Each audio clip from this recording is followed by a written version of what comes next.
ओम नमो भगवते वासुदेवाय।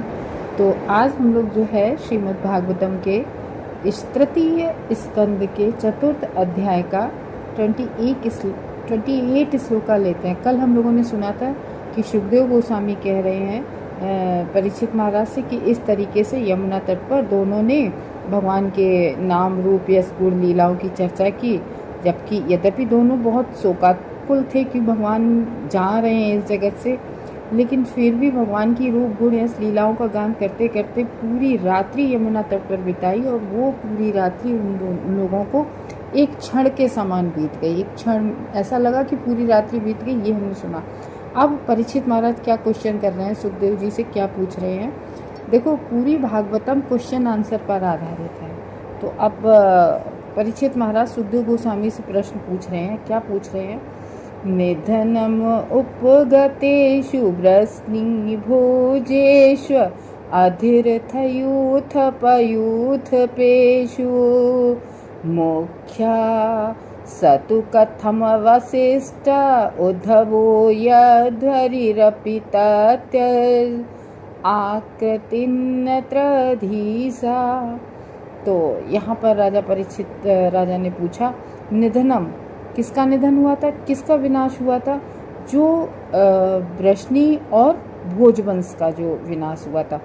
ये हम लोग पिछले उसमें श्लोकों में डिस्कस कर चुके थे कि यदुवंश का कैसे, क्योंकि भगवान श्री कृष्ण के जो पुत्र थे सांब, तो इन लोगों ने पेट में एक कपड़े का वो पोटली बना के रख ली और बहूसा बना दिया सांब को, और सारे मित्र बन कर गए ऋषि के पास, बोले कि आप ये बताइए कि यहाँ इनके बेटा होगा कि बेटी होगी।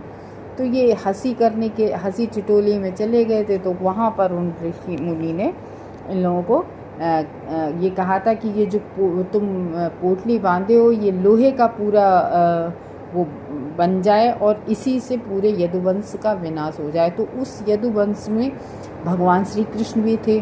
तो भगवान अब यदुवंश में ही पैदा हुए थे, तो भगवान ने उसको अपने ऊपर भी लिया। और दूसरी बात, हर चीज़ में भगवान की इच्छा रहती है। अब ये भी पूछेंगे ना कि उस यदुवंश में जब भगवान ने अपने आप को भी काउंट किया, तो फिर उद्धव क्यों? उद्धव भी तो थे उसी वहीं के, फिर उद्धव क्यों बच गए? तो ये जब लोग बताते हैं ना, ये लोग बिल्कुल गलत बताते हैं। देखो, भगवान किसी भी चीज़ से, भगवान पहली बात तो भगवान का कभी भी भगवान मरते ही नहीं, न जन्म लेते हैं। और दूसरी बात कि भगवान के हृदय में, भगवान की आत्मा में, भगवान के पैर में, भगवान के पूरे शरीर में कोई अंतर नहीं होता। भगवान का तो दिव्य शरीर होता है। जैसे अपनी आत्मा है, तो आप आत्मा का न कोई पैर होता है, न मुख होता है, न कोई इंद्री होती है। आत्मा तो आत्मा होती है, दिव्य होती है। इसी तरीके से भगवान जैसे अपनी एक आत्मा होती है, ऐसी भगवान पूरे दिव्य होते हैं। भगवान का कोई, जैसे भगवान तो आँखों को देख के ही हम भोजन ग्रहण कर लेते हैं, आँखों से देख के। तो भगवान किसी भी इंद्री से भगवान कुछ भी काम कर सकते हैं।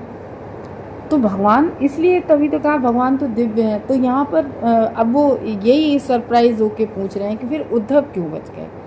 तो राजा पूछ रहे हैं कि तीनों लोगों के स्वामी भगवान हैं। भगवान जो हैं वो तीनों लोगों के स्वामी हैं। और भगवान श्री कृष्ण की लीलाओं के अंत में, क्योंकि भगवान की लीला का अंत हो गया, भगवान की तो हर जगह लीला कहीं ना कहीं चलती रहती है। और ये भी जो यदुवंशी थे, जो वृष्णिवंशी थे, ये लोग सब भगवान के साथ भगवान की लीला में पार्टिसिपेट करने के लिए, ये कोई देवता थे, कोई भगवान के पार्षद थे, तो ऐसे सब लोग आए थे भगवान की लीला में। अब भगवान की लीला खत्म हो गई, भगवान को जब यहाँ से जाना था, तो कोई ना कोई बहाना तो बनाना ही था, जो ये सारे भगवान के साथ लीला में, जैसे भगवान के पुत्र थे प्रद्युम्न, अनिरुद्ध, क्या भगवान इन लोगों को चाहते नहीं थे? चाहते थे। तो ये सब लोग भी गए। ये सब लोग भी क्यों गए? क्योंकि भगवान जहाँ से आए थे वहीं पर गए। भगवान की लीला में ये लोग यहाँ से गए और भगवान की लीला में कहीं भी अपना, क्योंकि ये भगवान की लीला के नित्य पार्षद थे। तो कह रहे हैं कि ये भोजवंश के जो, और वो भी कैसे से अधीरथ थे। निधन मुकेश दोनों का हुआ, वृष्णि वंश और भोजवंश का। तो और वो भी कैसे थे? सब लोग सब के सब अधिरथ थे। अधिरथ कौन? महान सेना नायक। अधिरथ को कहते हैं जो एक जो सेना एक अधिरथ हो और वो कई एक व्यक्ति कई कई अधिरथों के साथ युद्ध लड़े, कई लोगों के साथ एक साथ युद्ध लड़े। जैसे 10,000 के साथ एक ही व्यक्ति युद्ध लड़ रहा है, तो उसको अधिरथ कहते हैं, महान सेना नायक। यूथप यानी कि मुख्य सेना नायक, तो उनके बीच जो प्रमुख होता है वह होता है अधिरथ। तो केवल कथम कैसे अवशिष्ट, तो फिर उद्धव कैसे बचे रहे? वही तो कह रहे हैं कि सतु कथम अवशिष्ट उद्धवो, उद्धव कैसे? तो वो पूछ रहे हैं कि उद्धव सब अंतर्ध्यान हो गए, वृष्णि और भोजवंश के सदस्यों का अंतर्ध्यान हो गया, तो महान सेना नायकों में सर्वश्रेष्ठ ऐसे कौन बचे थे, अकेले उद्धव क्यों बचे रहे? ये क्वेश्चन था। अब फिर क्वेश्चन मार्क लगा है, इस श्लोक के अनुवाद के बाद क्वेश्चन मार्क लगा है, यानी कि अगले जो श्लोक आएगा उससे पता चलेगा कि मतलब ये ही क्यों। तो इस तरीके से, और देखो इतने बड़े बड़े अधिरथ जो मतलब भगवान के जो यदुवंशी थे वो छोटे मोटे क्षत्रिय नहीं थे, बहुत शक्तिशाली क्षत्रिय थे, और तभी तो आपस में सब लड़ भिड़ के चले गए, क्योंकि श्राप लगा था कि ये जो पत्थर, जबकि उग्रसेन के पास गए थे ये लोग, भगवान को कुछ नहीं बताया, उग्रसेन के पास गए थे वो सारे सांब ने कि उस ऋषि ने इस तरीके से श्राप दे दिया। तो उस पत्थर को वो जो पेट में बांधी थी पोटली, वो लोहे की बन गई थी, तो उसको उग्रसेन ने चुपचाप से पिसवा दिया, बिल्कुल बिल्कुल महीन पिसवा दिया, और पिसवा के वहाँ नदी में प्रवाहित कर दिया, और वो सारे लोहे का जो चूर्ण था वो जाके एक तरफ लग गया था, जाके किनारे से, और वहीं पर सरकंडे जमे आए थे। तो वो जो सब सरकंडे जमे थे तो वही लोहे की उनकी जो नुकीली नोक बन गई थी, उन्हीं जो पिसवा के लोहा डाला था।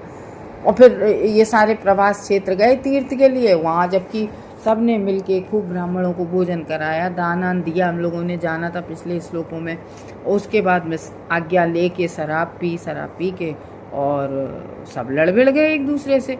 तो इस तरीके से यदुवंश का जो विनाश हुआ था। तो कह रहे इसमें श्रील जीव गोस्वामी बता रहे हैं कि निधनम का अर्थ है श्री भगवान का दिव्य धाम, यानी कि ये सब लोग यहाँ से भगवान के दिव्य धाम में प्रवेश कर गए थे, क्योंकि नी का अर्थ है सर्वोच्च तथा धनम का अर्थ है ऐश्वर्य। सर्वोच्च जो ऐश्वर्य है उसको प्राप्त किया था इन सब यदुवंशियों ने, सर्वोच्च ऐश्वर्य प्राप्त किया था, क्योंकि यहाँ से जाके कोई किसी लोग का ये देवता लोग थे ना, क्योंकि श्री भगवान का धाम दिव्य ऐश्वर्य की सर्वोच्च अभिव्यक्ति है।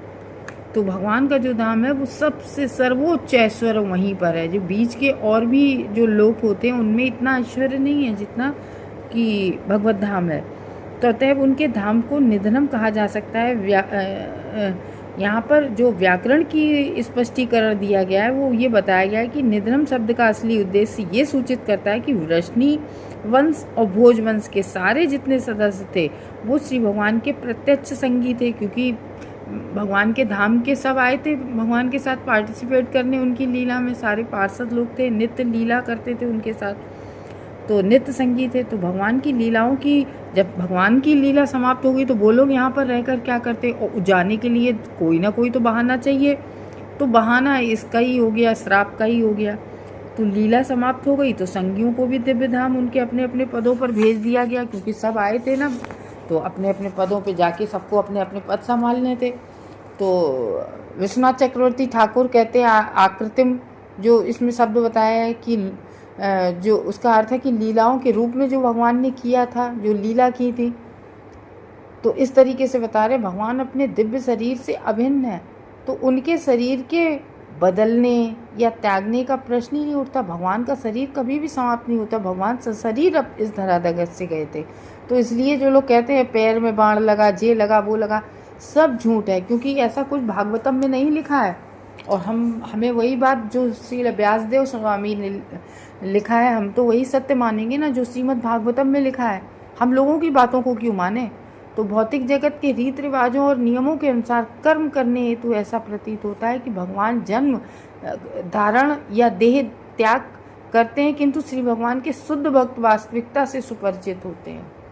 तो इसको कौन जानता है? भगवान के ही शुद्ध भक्त जो भगवान की भागवतम पढ़ते हैं। इसलिए श्रीमद् भागवत को के गंभीर जो पढ़ने वाले, अध्ययन करने वाले हैं, जो गंभीरता से अध्ययन करते हैं, तो उन लोगों के लिए आवश्यक है कि वे श्रील जीव गोस्वामी तथा विश्वनाथ चक्रवर्ती जैसे महान आचार्य हैं जो टीका लिखते हैं।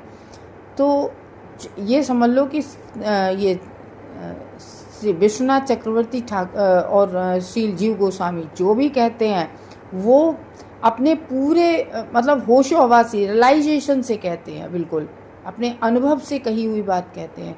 तो ये महान आचार्य हैं, तो इनकी टीकाओं का अनुसरण टिप्पणियों का करना चाहिए। जो कि अन्य लोग भगवत भक्त नहीं हैं, उनके लिए ऐसे आचार्यों की टीकाएं एवं व्याख्याएं और लोग जो करते हैं उनकी तो ये समझ लो कि वाकजाल प्रतीत होते हैं। तो जब भी टीका लेनी चाहिए तो श्रील विश्वनाथ चक्रवर्ती ठाकुर और श्रीधर स्वामी की देखनी चाहिए। तो क्योंकि ये जो आए ये गुरु शिष्य परंपरा का अनुसरण करने वाले, अध्ययन जो किया है उन लोगों से आए हुए हैं। तो ये महान आचार्य है, मतलब गुरु शिष्य परंपरा प्रणाली से आए हुए हैं। तो इस तरीके से बता रहे हैं कि वृष्णि तथा भोजवंश के सारे सदस्य सीधे भगवान के धाम पहुँचे।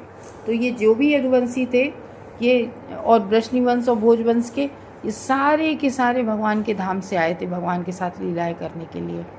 तो अन्य भक्तगण भगवत धाम सीधे नहीं पहुँचते हैं, किंतु श्री भगवान के जो शुद्ध संगियों का भौतिक जगत में किसी भी ग्रह ऐश्वर्य के प्रति कोई आकर्षण नहीं होता है। वही बात आगे जो कल हम लोग बात कर रहे थे कि भगवान का अगर कोई शुद्ध भक्त है, जैसे नारद जी का, जिस नारद जी किसी भी चीज़ से अट्रैक्ट, उनके अंदर केवल एक ही ध्वनि थी कि भगवान की जाके भक्ति करनी है। क्योंकि जो वेदांती आए थे 4 महीने उनकी माँ ने उनकी सेवा की थी और उनके साथ उन्होंने भी सेवा की थी। तो वेदांतियों से यही सुना था कि जो भी तपस्या करने जाते हैं उत्तर की तरफ दिशा में चले जाते, ये उनने वेदांतियों से सुना था। तो उत्तर की तरफ चले जाओ, सीधे हिमालय है, हिमालय की तरफ जाके ज़्यादातर लोग वहाँ पर तपस्या कर रहे हैं। तो उन्होंने भी वो सीधे चले गए। बीच में बहुत सारे नट, तालाब, उपवन और खाने सोने की हम लोगों सब मिली। लेकिन उसी तरीके से जब हम लोग जाते हैं ना ऊपर, तो बहुत सारे लोग मिलते हैं, भू भुआ स्व 3 लोग होते हैं, और 7 ऊपर उच्च लोग होते हैं, 7 नीचे निम्नतर लोग होते हैं। लेकिन जो भगवान का भक्त होता है वो बीच में किसी भी लोग से अट्रैक्ट नहीं होता कि अरे यहाँ तो इतनी लग्जरी है, यहाँ तो इतने ऐश्वर्य हैं। नहीं, वो तो भगवान के भक्त को किसी चीज़ से आकर्षण नहीं होता है, वो सीधे भगवत धाम जाते हैं। अच्छा, कुछ लोग भक्ति करते हैं तो सिद्धि प्राप्त करने के लिए भक्ति करने लगते हैं।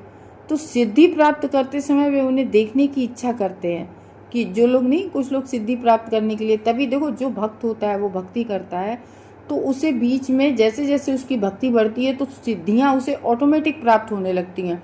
तो जो लोग सिद्धियों में अट्रैक्ट हो जाते हैं उनको उनसे कुछ लाभ प्राप्त करने लगते हैं, जैसे सिद्धियां मिल गई तो वो अटक जाता है, फिर वो भगवत धाम नहीं जा पाता। तो इसलिए कह रहे हैं कि बीच में बहुत सारे जंजाल, बहुत मोह में डालने वाली चीज़ें मिलती हैं, लेकिन उनसे ये लोग जो भगवान के शुद्ध भक्त है, वृष्णि और भोज, ये कहीं भी अट्रैक्ट नहीं होते हैं। सीधे ही उन्हें भेज दिया जाता है भगवत धाम, क्योंकि उन्हें भौतिक लोगों के प्रति कोई भी आकर्षण नहीं होता है। इन लोगों को जो भगवान के भक्त होते हैं, जो ये वृष्णि वंश और भोज वंश वाले थे। तो चक्रवर्ती ठाकुर ये सुझाव भी देते हैं कि अमरकोश नामक संस्कृत शब्दकोश के अनुसार आकृति का अर्थ है संकेत भी। यानी कि भगवान श्री कृष्ण ने अपने जो प्रयाण के पश्चात, जब भगवान का तिरोधान हुआ था उसके पश्चात संकेत द्वारा उद्धव को बद्रिका आश्रम जाने का आदेश दिया था। तो भगवान उद्धव ही बचे थे केवल उस वृष्णि उसमें पूरे में। तो भगवान ने धराधाम से जाने से पहले उन्हें आदेश दे दिया उद्धव को, तुम जाओ सीधे बद्रिका आश्रम जाओ, जहाँ नर नारायण वहाँ पर तपस्या कर रहे हैं, उनको जाके जो मैंने तुम्हें ज्ञान दिया है वो जाके उनको दो जाके। तो उद्धव जो थे वो बहुत भगवान के शुद्ध भक्त थे, बहुत शुद्ध भक्त थे। तो उद्धव चाहते तो भगवान से कह देते, भैया विमान ले जा रहे हो, हमें भी इस पे बिठा लो, हमें क्यों यहाँ छोड़े जा रहे हो। लेकिन उद्धव ने मतलब भगवान की आज्ञा का पालन किया। क्या कि भगवान ने कहा था कि तुम जाओ।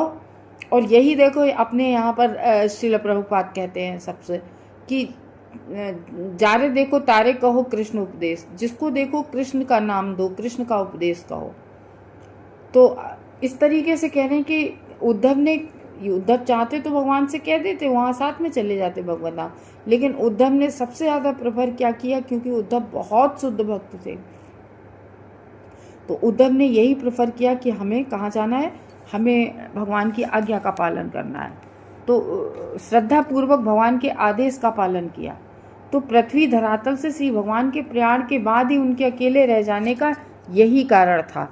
तो उनका पृथ्वी पर रह जाने का यही मात्र कारण था उनका, कि उन्हें भगवान के आदेश का पालन करना था। भगवान ने जो उन्हें कार्य सौंपा था वो उसको पूरा कर रहे थे। भगवान की जैसे उद्धव जी प्रीचिंग के लिए गए, जैसे आपके नारद जी हमेशा नारायण नारायण भगवान का नाम का उपदेश देते रहते हैं सबको जगह जगह जाकर। तो अब कल इसका उद्धव जी ही क्यों बचे हैं और सब क्यों? तो एक तो ये हमें इसी श्लोक के लास्ट में मिला, क्योंकि भगवान ने आदेश दिया था उन्हें देने के लिए। अब कल सुखदेव गोस्वामी बताएंगे कि उद्धव ही क्यों बचे थे। हरे कृष्णा।